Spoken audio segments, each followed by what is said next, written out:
नमस्ते मित्रांनो, टेट परीक्षाचा निकाल लागून जवळजवळ दीड महिना होत आला, तरीही आणखी पुढच्या कोणत्याही प्रकारची प्रोसेस चालू झाली नाही। त्यामुळे जे भावी शिक्षक होणार आहेत त्यांच्यामध्ये एक नाराजीचं वातावरण आहे, नाराजीचा सूर आहे की परीक्षेचा निकाल लागून दीड महिना झाला, मग आता पोर्टल का चालू होत नाही, कशामुळे पोर्टल रन केलं जात नाही, किंवा आमचं रजिस्ट्रेशन कधी होणार, किंवा आमच्या परत पोर्टलवर ॲड कधी येणार, आम्हाला पसंतीक्रम भरायला कधी भेटणार, किंवा आम्ही पुढे शिक्षक नेमकं आम्ही कधी होऊ, या संदर्भातले प्रश्न वेळोवेळी विचारले जात आहे। मित्रांनो, या संबंधात आज आपण माहिती पाहणार आहोत। मित्रांनो, रिझल्ट लागून जरी दीड महिना झालेला असला तरी आता काल परवाच परत जे काय वेबसाईट होती त्या वेबसाईटवर निकाल डाउनलोड करण्यासाठी त्यांनी संधी दिली होती।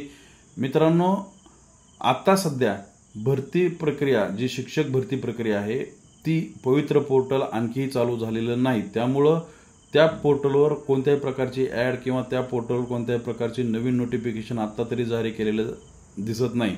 भविष्यात म्हणजे एवढ्या 15 दिवसामध्ये शिक्षकांना रजिस्ट्रेशनसाठी पोर्टल उपलब्ध करून दिलं जाऊ शकतं। आत्तापर्यंतचं काम हे महाराष्ट्र परीक्षा परिषदेकडे होतं, परंतु यापुढचं काम आपलं हे पवित्र पोर्टलवर होणार आहे।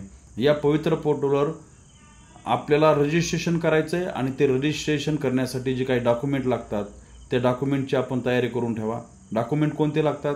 10वी 12वीचं मार्कशीट आणि सर्टिफिकेट, त्यानंतर डीएडचं मार्कशीट सर्टिफिकेट, टीईटी परीक्षा उत्तीर्ण असल्याचं मार्कशीट आणि सर्टिफिकेट, TAIT परीक्षेचं आत्ता तुम्ही डाउनलोड करून घेतलेलं मार्कशीट आणि त्याचं सर्टिफिकेट येईन आता काही दिवसांनी, ते डोमॅसाईल असेल, त्यानंतर कास्ट सर्टिफिकेट, व्हेरिफिकेशन, त्यानंतर जर तुम्ही इतर समांतर आरक्षणामध्ये असताल, अपंग असताल किंवा दिव्यांग आरक्षणात असताल, विधवा असताल, माजी सैनिक असताल, खेळाडू असाल, तर या सगळ्या गोष्टींची जेवढी सर्टिफिकेट लागतात ती सगळी आत्ता तयार करून ठेवा।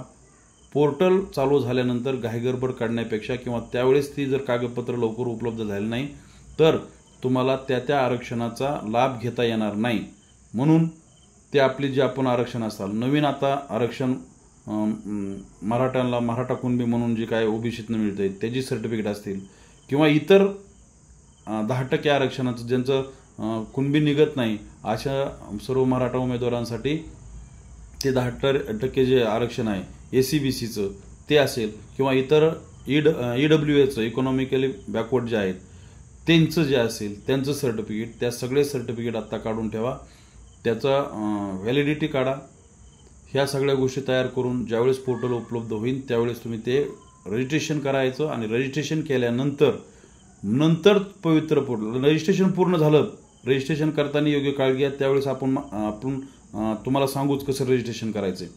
पण ज्यावेळेस रजिस्ट्रेशन पूर्ण होईल त्यावेळेस पोर्टलवर प्रत्येक जिल्हा परिषदा आपल्या जिल्ह्याच्या अधिकृत ॲड काढेल, जाहिरात काढेल, किती जागा निघणार, कोणत्या माध्यमाच्या, मराठी माध्यम, त्यानंतर इंग्रजी माध्यम, उर्दू माध्यमाची जागा काढेल, त्यानंतर ते कॅटेगरी वाईज समांतर आरक्षण वाईज जिल्हा परिषद जागा निघतील।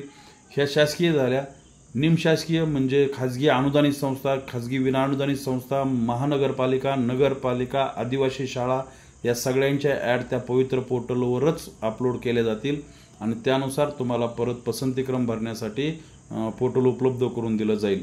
परंतु याच्यामध्ये सगळ्यात महत्त्वाचा मुद्दा आहे तो म्हणजे संच मान्यतेचा। तुम्ही म्हणाल संच मान्यतेने भरतीचा काय संबंध, तर ह्या दोघांचा सगळ्यात जास्त संबंध आहे।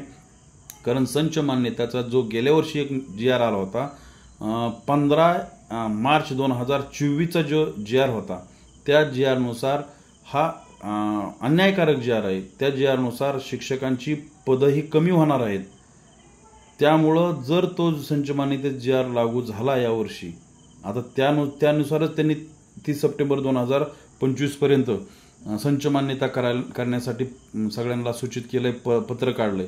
परंतु त्या GRच्या विरोधात हायकोर्टामध्ये याचिका दाखल झाल्या होत्या आणि त्या याचिकेचा निकाल आता येणं फक्त बाकी आहे। कदाचित 19 सप्टेंबरला तो निकाल लागेल अशी माहिती आहे। तर 19 सप्टेंबरला तो निकाल लागल्यानंतर जर तो GR कॅन्सल झाला किंवा त्याच्यामध्ये महाराष्ट्र शासनाने काही त्यांना सुधारणा करायचे सुचवल्या हायकोर्टाने, तर त्या पद्धतीच्या सुधारणा करून परत तो GR काढला जाईल आणि मग जागा किती निघतात हे महत्त्वाचं आहे. जुन्या संच मान्यतेनुसार, माझ्या माहितीनुसार किंवा अभ्यासानुसार मित्रांनो, 20 ते 25 हजार जागा निघण्याची शक्यता आहे, नाही खात्री मला, जुन्या संच मान्यतेनुसार. पण नवीन संच मान्यतेमध्ये मात्र 5 ते 7 हजार जागाच निघतील. कारण की नवीन संच मान्यतेनुसार आहे ते शिक्षक, आता जे जॉईंट आहेत, जे कार्यरत शिक्षक आहेत, तेच अतिरिक्त होतील. तर नवीन जागा भरण्याचं काही कारण राहत नाही. म्हणून आपल्या दृष्टीनं हा GR रद्द होणं गरजेचं आहे. आणि कदाचित 19 तारखेला त्याचा निकाल लागल्यानंतर जर तो रद्द झाला तर ही आपल्यासाठी आनंदाची गोष्ट असेल. जर रद्द झाला तर बऱ्याच लोकांचं शिक्षक होण्याचं स्वप्न प्रत्यक्षात उतरणार आहे. जर तो GR रद्द झाला नाही तर मात्र मेरिट हाय जाईल आणि बरेच जे कमी मार्कावाले आहेत त्यांना शिक्षक होणे त्यांचं स्वप्न भंगू शकतं. म्हणून यासारख्या वेगवेगळ्या अपडेटसाठी तुम्ही माझ्याशी जोडून राहा, संपर्कात राहा. या प्रकारच्या अपडेट आपण वेळोवेळी तुम्हाला देत राहू. धन्यवाद.